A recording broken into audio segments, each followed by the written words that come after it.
ஓம் நமச்சிவாய. திருச்சிற்றம்பலம். சிவாய நமக. சிவசிவாய நமக. என் அன்பு குழந்தையே, இன்று முதல் உனக்கு ராஜ நேரம் ஆரம்பிக்க நான் உன்னை ஆசிர்வதிக்கப் போகின்றேன். ராஜ வாழ்க்கையானது ஆரம்பமாக இருக்கப் போகிறது. நீ எதிர்பார்த்து காத்திருந்த பணம் உன்னை வந்து சேரப்போகிறது. உன் வீட்டின் பணப்பெட்டி நிரம்பி வழியப் போகிறது. சந்தோஷமாகவே நீ இருக்கப் போகிறாய். உன் மனதார ஒரே ஒரு முறை சொல், ஓம் நமச்சிவாயா என்ற சொல். உறவுகளில் ஏற்படும் எதிர்பார்ப்புகளும் அதனால் ஏற்படும் ஏமாற்றங்களும் உன் வாழ்வில் இப்போதும் தொடர்ந்து கொண்டிருக்கின்றதா? அதை பற்றி கவலைப்படாதே. உன்னுடைய கடன் பிரச்சனை அதிகமாக இருக்கிறதா? அதை பற்றியும் நீ கவலைப்படாதே. உன்னுடைய எந்த பிரச்சனையாக இருந்தாலும் நான் சரி செய்கிறேன். ஆனால் இதில் எதிர்பாராத விதமாக நீ என்னையும் ஒரு உறவாக நினைக்க ஆரம்பித்து விட்டாய். அதனால்தான் இப்பொழுது உனக்கு ஆறுதலான விஷயமெல்லாம் உனக்கு நடந்து கொண்டிருக்கின்றது. மற்ற உறவுகள் உதாசீனப்படுத்தும் பொழுது நீ என்னிடம்தானே வருகின்றாய். என்னிடமிருந்து தானே ஆறுதலையும் பெறுகின்றாய். உன் எதிர்பார்ப்புகளை குறைத்து கொண்டு கடமையை நீ செய்து வா. நிச்சயம் எல்லாம் மாறி மகிழ்ச்சியான சூழல் உனக்கு அமையும். கொஞ்ச நேரம் எனக்காக நீ ஒதுக்கிப்பார். உன் வாழ்க்கையை நான் ஓஹோ என்று மாற்றி காமிக்கின்றேன். முழுமையாக எனக்காக நேரம் ஒதுக்கி கவனமாக கேள். நீ எங்கிருந்தாலும் நான் உன்னுடன் இருப்பேன். உன்னுடன் மட்டும்தான் இருப்பேன். நீ இப்போது எந்த நிலையில் இருக்கிறாய் தெரியுமா? இன்ப நிலை நீங்கி துன்ப சுமையை நீ சுமந்து கொண்டிருக்கிறாயே. அனுபவிக்க இன்னும் என்ன இருக்கிறது என்ற அளவில் துன்பத்தின் எல்லை வரை சென்றுவிட்டு வெறுமையாய் நின்று என் சன்னதியில் எனது முகத்தை உற்று பார்த்து அழுது கொண்டிருக்கிறாய். உன்னை நான் கண்டு கொள்ளவில்லை என்று நினைத்தும் கொண்டிருக்கிறாய். உன்னை கரிசனத்தோடு நான் கவனித்து கொண்டுதான் இருக்கிறேன். ஒவ்வொரு முறையும் உன்னை தைரியப்படுத்தி கொண்டுதான் வருகிறேன் என்பதை நீ நினைவுபடுத்திக்கொள். நான் உனக்கு ஒன்றும் செய்யவில்லை என்று மட்டும் நினைத்து விடாதே. உனக்கே தெரியாமல் நான் பல விதத்தில் உனக்கு உதவி கொண்டிருக்கிறேன். இன்னும் நீ கடந்து போக வேண்டிய தூரம் கொஞ்சம் மட்டும்தான் இருக்கிறது. அதுவரை எல்லையற்ற பொறுமையோடு நீ காத்திரு. உனக்கு மிகவும் பொறுமை தேவை. தீவிர நம்பிக்கையோடு உனது சுமையின் கணம் தெரியாமல் இருப்பதற்காக எனது நாமத்தை நீ உச்சரித்தபடியே இருக்க வேண்டும். எனது சத்தத்தை உணர்வுள்ள நீ கவனித்து கொண்டு அதன்படி நடந்து கொள். அப்போது உனக்கு ஆறுதல் கிடைக்கும், மன நிம்மதி கிடைக்கும். நீ இப்போது கவலைப்பட்டு கொண்டிருக்கிறாயே, அந்த கவலை உனக்கே தெரியாமல் காணாமல் போய்விடும். இருந்த இடம் தெரியாமல் போய்விடும். நீ எதை பற்றியுமே மனதில் வைத்துக்கொண்டு சஞ்சலப்பட்டு கொண்டிருக்காதே. நான் உன் கூடவே இருக்கிறேன். எது வந்தாலும் நான் பார்த்து கொள்கிறேன். என்னுடைய அருள் நான் உனக்கு தருகிறேன். என் அருள் முழுவதையும் ஆசீர்வாதத்தையும் நான் உனக்கு தருகிறேன். நான் உனக்கு அருள் செய்ய காத்து கொண்டிருக்கிறேன். இப்படியெல்லாம் நான் செய்யும்போது நீ எதற்காக வீணாக கவலைப்பட்டு கொண்டு உன்னை நீயே வருத்தி கொண்டிருக்கிறாய்? வேண்டாம் தங்கமே. வீசும் காற்றுக்கு அளவுகோல் தெரியாது. பாய்ந்து சுழன்று வரும் அலையான நீருக்கு அளவு கிடையாது. சுடர் கொண்டு எரியும் நெருப்புக்கு அளவை எட்ட முடியாது. பரந்த ஆகாயத்திற்கு எல்லை என்ற அளவுகோல் இல்லை. நீளம் என்ற பரந்த பூமிக்கு ஆழங்களின் அளவுகோல் இல்லை. நீ போகும் தூரத்திற்கும் கடக்கும் பாதைக்கும் உன் அனுபவங்களுக்கும் அளவுகோல் உண்டா? இவற்றுக்கே இல்லை என்ற போது உன் வெற்றியை மட்டும் உனக்கு அளவுகோல் வைத்தால் நான் கொடுப்பேன். உனக்கான எல்லாமே தக்க சமயத்தில் கொடுத்து நான் உன்னை வாழ வைப்பேன். உன்னுடைய பாதைகள் எல்லாமே தெளிவாகும் காலம் வந்துவிட்டது. பணிகள் படர்ந்து இருள் சூழ்ந்த கஷ்டங்கள் எல்லாமே விலகி போகப் போகிறது. உன் மனம் நொந்து போன விஷயங்கள் எல்லாமே இப்போது உன் மனம் மகிழ்ச்சி அடையும் அளவிற்கு இனிமேல் ஒன்றின் பின் ஒன்றாக நிகழப்போகிறது. நிம்மதி என்ற மலர் உன் வீட்டில் பூக்கப் போகிறது. உன் மனதில் மலரப் போகிறது. இனிமேல் தென்றலாய் வசந்தமாய் நீ எப்போதும் வசந்த காற்றை சுவாசிக்கப் போகிறாய். நீ எதற்காகவுமே பயப்படாதே, கலங்காதே. உன்னில் வெற்றி என்ற தீபத்தை நான் ஏற்றி காமிக்கிறேன். அகிலத்தின் ரூபமாய் நான் எப்போதுமே உனக்கு துணையாக இருப்பேன். இது நிச்சயமாகவே நடக்கும். எதை பற்றியுமே கவலைப்படாதே. இன்றைய இப்போதைய சூழ்நிலையை வைத்து எதிர்காலத்தை நீ தீர்மானித்து விடாதே. எல்லாவற்றையுமே நானே பார்த்து கொள்கிறேன். உன் அப்பா நான் இருக்கும்போது எதற்குமே நீ கவலைப்படாதே. நான் உனது கோரிக்கையை நிறைவேற்றப் போகின்றேன். இரட்டிப்பு மகிழ்ச்சியுடன் நல்ல செய்தி சொல்லத்தான் நான் இப்போது வந்திருக்கிறேன். நீ இதை கேட்கும் நொடியே நீயும் உன் இல்லமும் சுபிட்சம் அடைய போகிறது, மகிழ்ச்சியும் கிடைக்கப் போகிறது. நீ விரும்பியது எல்லாம் உனக்கு கிடைத்துக் கொண்டே இருக்க போகிறது. அப்பா உனக்கு நல்ல செய்தி சொல்ல வந்திருக்கிறேன். மன மகிழ்ச்சியுடன் சந்தோஷமாகவே இருக்கிறேன். நீ வாழ்ந்து கொண்டிருக்கும் இந்த தற்போதைய வாழ்க்கை நான் உனக்கு கொடுத்தது. இதில் நீ அனுபவிக்கும் அத்தனையுமே நான் உனக்கு ஆசீர்வதித்து கொடுத்தது. இதை நீ எப்போதும் ஒரு நாளும் மறக்க கூடாது. இதை நீ புரிந்து கொண்டால் மறுகணமே உனது கண்கள் முன்பு நான் தோன்றுவேன். நம்பிக்கையோடு இதனை நீ ஏற்றுக்கொண்டால் மட்டுமே இது சாத்தியமாகும். உன்னை தேடி உனது இல்லம் நாடி உன்னுடன் சேர்ந்து சாப்பிடுவதற்கு நான் வந்து கொண்டே இருக்கின்றேன். எனக்கு பிடித்த உணவை தயார் செய்து வை. உன் வீட்டில் வந்து தங்கி அதை நான் உண்ண போகின்றேன். உன்னை நீ தயார்படுத்திக் கொள். எனது பரிபூர்ண ஆசீர்வாதம் உனக்கு கிடைக்கப் போகின்றது. அளவில்லாத மகிழ்ச்சி உனக்கு கிடைக்கப் போகின்றது. எனது காலடி படும் நேரம் உன்னுடைய வீடும் நீயும் சுபிட்சம் அடைய போகின்றாய். இதுவரை இல்லாத அளவு பெருமளவு இரட்டிப்பு மகிழ்ச்சியுடன் நீ சந்தோஷமாகவே வாழப் போகின்றாய். நீ என்னிடத்தில் வைத்த கோரிக்கைகள் எதுவாக இருந்தாலும் அது நிச்சயம் நிறைவேறப் போகின்றது. நீ விரும்பியது எல்லாமே உனக்கு கிடைக்கப் போகின்றது. உன்னை பார்த்து ஏளனமாக சிரித்தவர்கள் எல்லாம் உன்னை பார்த்து வியக்கும் வண்ணம் நான் உன்னை உயர்த்தி வாழ வைக்கப் போகின்றேன். நடப்பது இனி நடக்கப் போவது இதுவரை நடந்தது எல்லாமே என்னுடைய அனுகிரகத்தால் தானே, என்னுடைய துணையால் தானே, என்னுடைய லீலைகள் தானே. அப்படி இருக்கும்போது இனி நடப்பதும் நீ நடந்து கொண்டு இருப்பதும் எல்லாமே என்னுடைய நன்மைகளாக மட்டுமே உனக்கு இருக்கும். நடத்ததும் நடத்த போவதும் நீ நடப்பவை அனைத்துமே நன்மை தருவதாக மட்டுமே இருக்கும். நம்பிக்கை உன்னிடத்தில் தொடங்கும் போது உன்னை நோக்கி துன்பம் வரவே செய்யாது. என் மீதான நம்பிக்கையை நீ வலுப்படுத்த அந்த துன்பமானது உன்னை கண்டு ஓடோடிவிடும். நீ எப்போதெல்லாம் என் நாமத்தை நீ சொல்லிக் கொண்டே இருக்கின்றாயோ, நம்பிக்கையோடு என்னை நினைத்து உன் வீட்டில் தெய்வம் ஏற்றுகிறாயோ, அந்த நொடியே உன் வீடு சுபிட்சம் அடையும். என் காலடி உன் வீட்டில் பட்டவுடனே உனக்கான நல்ல நல்ல மாறுதல்கள் எல்லாம் ஒன்றின் பின் ஒன்றாக நடக்கத் தொடங்கும். உன் வீடு முழுவதும் தீப ஒளியாக நான் காட்சி தருவேன். உன் வீடு சுபிட்சம் அடைய நான் உன் இல்லத்திலேயே தங்கப் போகிறேன். உன் வீடு எப்பொழுதும் தெய்வ கடாட்சம் நிறைந்ததாகவே இருக்கப் போகிறது.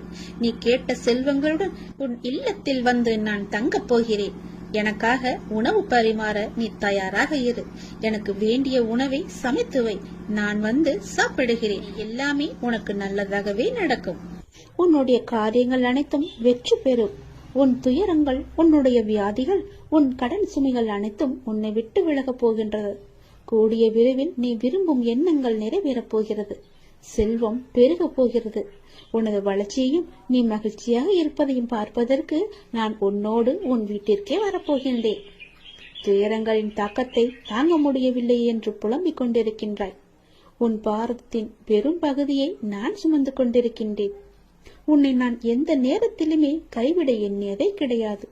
உனக்காக நிழலாக என்றும் உனக்காக நீ செல்லும் இடமெல்லாம் ஏதாவது ஒரு ரூபத்தில் நான் உன்னை துணையாக வந்து காப்பாற்றிக் கொண்டே இருக்கின்றேன்.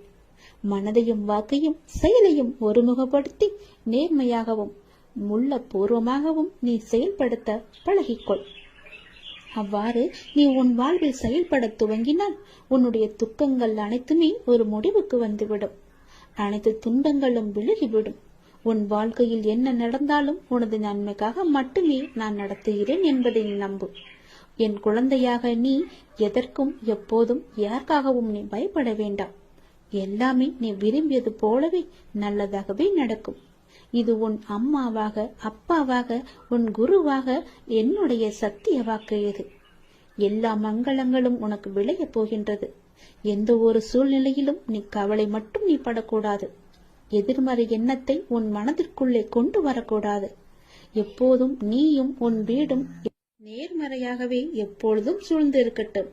நேர்மறையை மட்டுமே உனக்குள்ளும் உன் வீட்டிற்குள்ளும் கொண்டு வா. தன்னை நாடி வருபவர்களிடம் எந்த வித்தியாசங்களையும் நான் ஏற்ற இறக்கங்களையும் நான் பார்க்க மாட்டேன். தன் சன்னதியை அடைந்து கண்மூடி நம்பிக்கையுடன் பிரார்த்தனை செய்பவர்கள் மேல் தன்னுடைய பேரருளை நான் வியாபிக்க செய்கின்றேன். இன்றைய தினம் என்னுடைய பேரருளை நீ பெற்று வாழ்வாங்கு வாழப் போகின்றாய். சந்தோஷங்கள் பொங்க நான் உன்னை ஆசீர்வதிக்கின்றேன். என்னை சரணாகதி அடைந்தவர்கள் துன்பத்தில் விழும் தருவாயில் கூட அவரது கை கொடுத்து நான் தூக்கி விடுகிறேன். கைபிடித்து எழுந்து என்னிடம் வந்து விட்டால் போதும், நான் அவர்களை பார்த்துக் கொள்வேன். நிச்சயம் உன்னுடைய எதிர்காலம் மிக சிறப்பானதாக மாற்றித்தர நான் உனக்கு சத்திய வாக்கு தருகிறேன். கடந்த காலத்தை நீ கடந்து வந்தால்தான் எதிர்காலம் உனக்கு கை கூடி வரும்.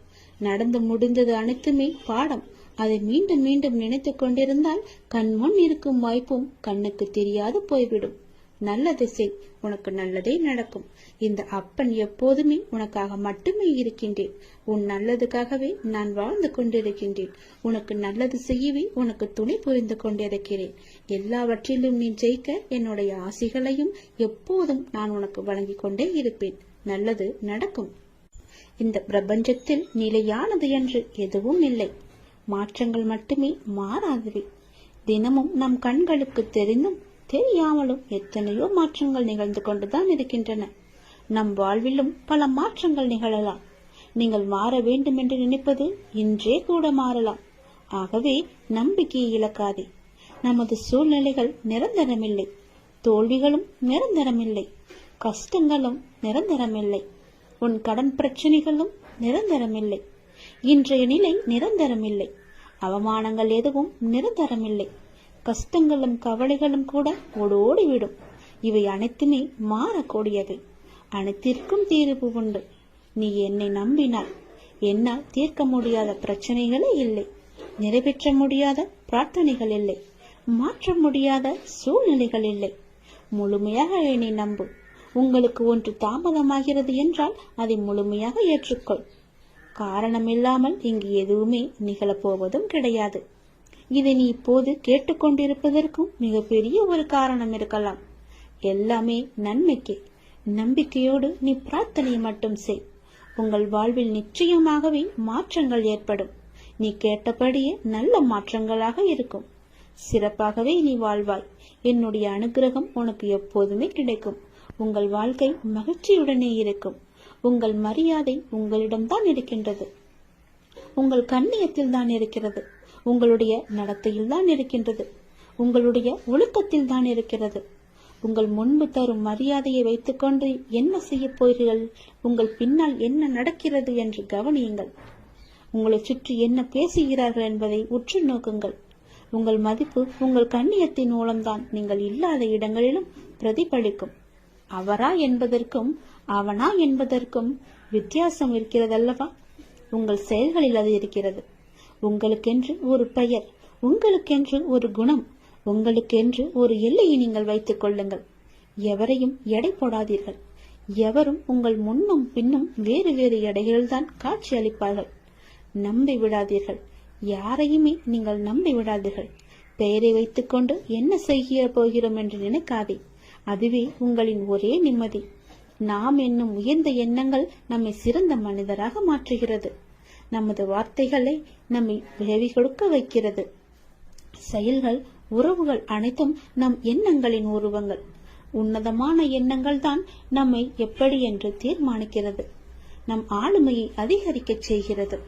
எண்ணங்களின் உன்னதத்தன்மையால் பரமமான இந்த உலகில் வசிக்கும் இறைவனை நம் மனம் அடைகின்றது. அவரது அருகாமையை ஆன்மாவின் அனைத்து தேவைகளையுமே பூர்த்தி செய்கிறது. தப்பிக்க முயற்சி செய்யும் போது சூழ்நிலைகளின் கடினம் அதிகரிக்கின்றன. நாம் அதை எதிர்கொள்ள துணிந்தால் சூழ்நிலைகள் பணிந்து சாதகமாக மாறிவிடும்.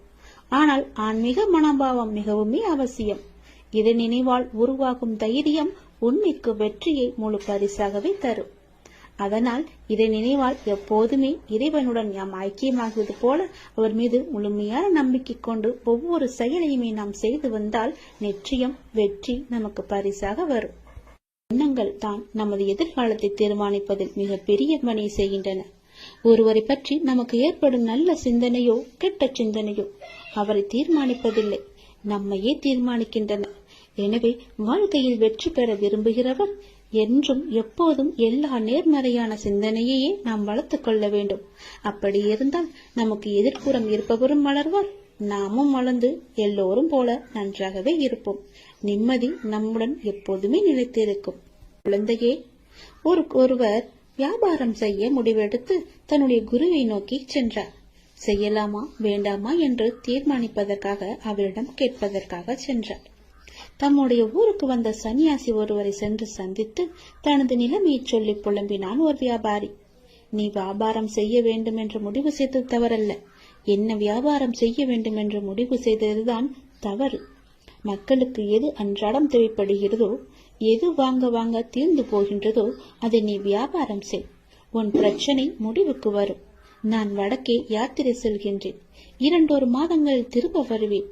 அப்போது வந்து என்னை மீண்டும் பார் என்று ஆசை கூறிவிட்டு சென்று விட்டார். இவனுக்கு அப்போதுதான் உண்மை புரிந்தது.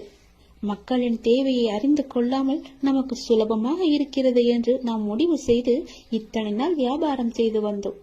அதனால் தான் தோல்வியும் ஏற்பட்டது என்று உணர்ந்து கொண்டான். தொடர்ந்து தனது மனைவி மற்றும் நலம் விரும்பிகளுடன் ஆலோசித்து அந்த ஊரில் ஒரு காய்கறி கடையை திறந்தான். பக்கத்து ஊர்களுக்கு சென்று காய்கனி வகைகளை வாங்கி வந்து தனது கடையில் நியாயமான விலைக்கு விற்றான். இதைத் தொடர்ந்து வியாபாரம் சூடுபிடிக்க ஆரம்பித்தது. அவனுக்கு வாடிக்கையாளர்களோ பெருகினர். துறவியின் வாக்கு பழித்ததை எண்ணி அவன் மகிழ்ச்சி அடைந்தான். அவருக்கு மானசீகமாக நன்றியும் கூறினான். இந்த நிலையில் இவனது வியாபாரத்தை பற்றி கேள்விப்பட்ட பக்கத்து ஊர் செல்வந்தர் ஒருவர் இவனது கடைக்கு எதிரே இருந்த ஒரு காலி நிலத்தை வாங்கி அந்த இடத்தில் மிக பிரம்மாண்டமான கட்டிடம் ஒன்றை கட்ட ஆரம்பித்தார். தனது கடைக்கு எதிரே புதிய கட்டிடம் ஒன்று கட்டப்படுவதை பார்த்த இவன் என்ன ஏது என்று விசாரித்த போது மிக பெரிய பலசரக்கு கடை ஒன்று அங்கு வரப்போவதாகவும் அங்கு காய்கறி முதல் மளிகை சாமான்கள், வீட்டு உபயோகப் பொருட்கள் என அனைத்தும் கிடைக்கும் என்றும் கூறினார்கள். அதை கேட்ட இவனுக்கு அடிவயிறோ கலங்கியது. இத்தனை ஆண்டுகள் நஷ்டத்தில் வணிகம் செய்து வந்தோம். இப்போதுதான் ஓரளவு வியாபாரம் சூடு பிடிக்க ஆரம்பித்திருக்கிறது. இந்த நிலையில் இப்படி ஒரு போட்டியா? நான் என்ன செய்வேன் என்று தத்தளித்தான்.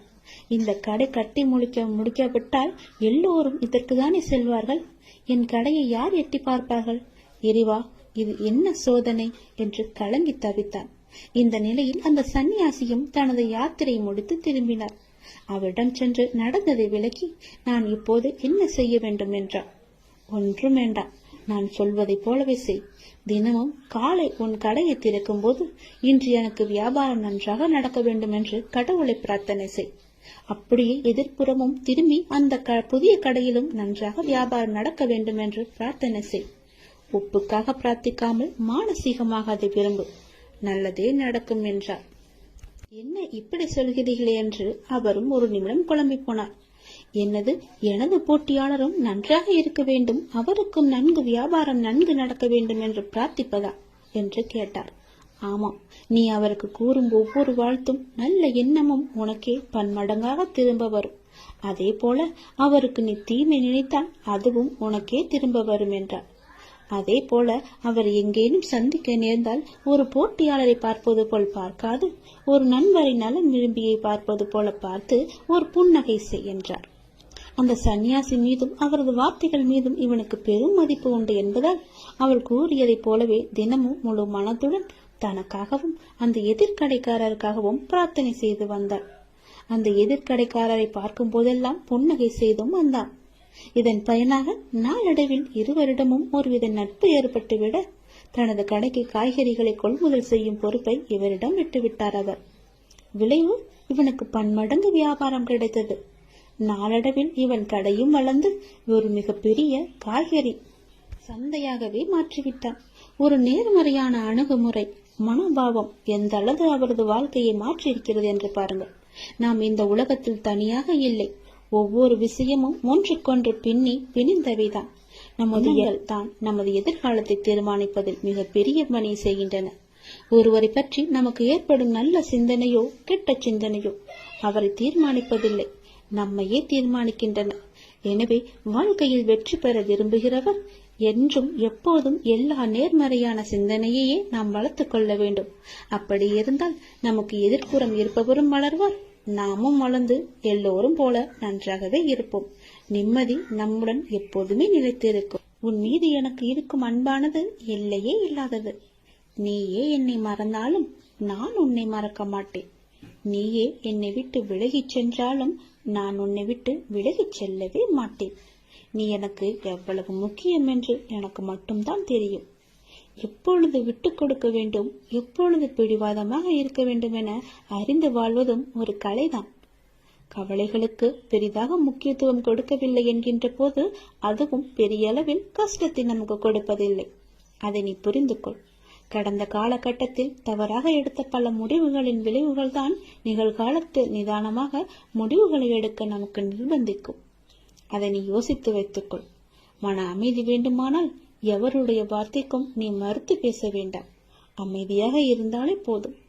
சிறிது காலமாக உனக்குள் இருந்த மனப்போராட்டத்திற்கு இப்போது விடை கிடைக்கும் நேரம் வந்துவிட்டது. அதற்கான விடையை தேடி நீ எங்கும் போக வேண்டாம். அதுவே விடை தேடி வந்து கொண்டிருக்கிறது. இதை நோக்கி உன்னை வேண்டி என்னிடம் வந்து நின்றாயும் அதனை உனக்கு அள்ளித்தர நான் வாழ்ந்திருக்கிறேன். மன நிறைவுடன் நான் அள்ளி அள்ளி கொடுப்பதை நீ பெற்றுக்கொள். நீ வாழ்ந்த இந்த வாழ்க்கையில் பலவற்றை நீ இழந்து விட்டாய். ஆனால் இன்று இழந்ததை புதுப்பித்துக் கொடுக்க நான் வந்திருக்கின்றேன். தன்னை பற்றி பெரு நல்விதமாகத்தான் நினைக்க வேண்டும் என்பதை நீ எப்பொழுதும் விரும்பக்கூடாது. உன்னுடைய இயல்பு மாறாமல் நீ இரு. படைத்தவருக்கு தெரியும் யார் சிறந்தவன் என்று. தனிமையில் அழுகை, காரணம் தெரியாத சோகம், நலமா என கேட்டால் கொட்டிவிட தயாராய் இருக்கும் கண்ணீர், அத்தனையில் இருந்தும் நான் உன்னை கண்டிப்பாக விடுவிப்பேன். நான் உனக்கு துணையாக இருக்கின்றேன். கதறி அழுதது எல்லாம் போதும். கதறி அளவும் முடியாமலும் கண்ணீரை அடக்க முடியாமலும் எதையோ நினைத்து சந்தேகத்தில் பயந்து கொண்டே இருக்கின்றாள். வீதியில் நீ கடந்து சென்ற பாதையை நான் நிச்சயம் அறிவேன். உனக்கான கள்ள காலம் நெருங்கிவிட்டது தங்கமே. விரைவில் உன் நலம் நிச்சயமும் கிடைக்கும். இழந்தது எதுவாக இருந்தாலும் அதை பற்றி நீ பயப்படாதே. அதை விட மிக பெரிதாகவே சிறந்ததாகவே பல மடங்கு நன்மையுடன் உனக்கு கிடைக்கும்படி நான் அருள் புரிகிறேன். நிச்சயம் கிடைக்கவும் செய்வேன். எதை பற்றியும் சிந்திக்காதே. நல்லது மட்டுமே நினை. உன் வாழ்வில் பல நல்ல நல்ல அற்புதங்கள் மாற்றங்கள் எல்லாம் நடக்கப் போகின்றது.